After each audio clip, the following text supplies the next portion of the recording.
We pullin'? What's up, I'm Jimfro, and this is the Ready Check Pull Guide for Dhalsimya, the Fallen Oracle. Big shout out to our Patreon supporters who help make these videos possible. Dhalsimya is a single target fight with the occasional 2-target cleave. The boss's signature mechanic revolves around the 1 to 4 rings that expand from the edges of the room. Classes with blinks, teleports, and immunities will really appreciate those abilities during this fight. Bloodlust can be used at any time, or if you're having trouble with the damage or healing check during the inevitable Dominion cast.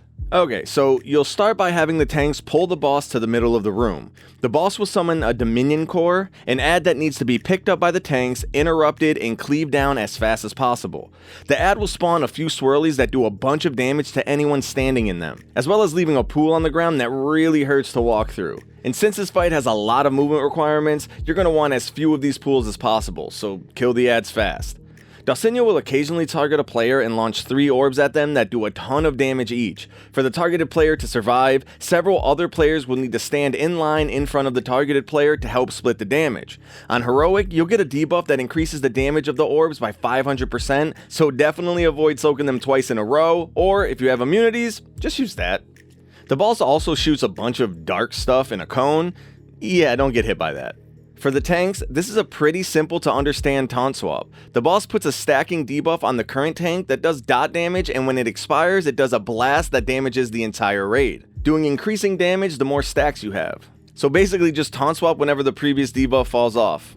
At 0 mana, the boss will teleport to a section of the platform, shield herself, and start casting Inevitable Dominion, which does a crap ton of damage every second to the entire raid. It makes the pools on the ground grow larger over time. So the raid will need to stack up on the boss and do big damage to the shield to break it, while the healers use every trick in the book to keep the raid healthy.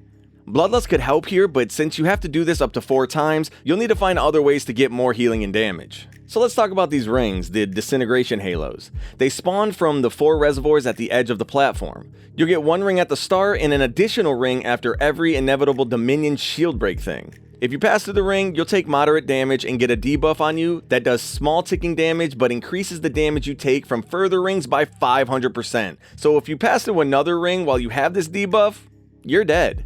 Here's an example of how you'd manage this. The boss will teleport to one of the reservoirs, shield herself, and cast Inevitable Dominion.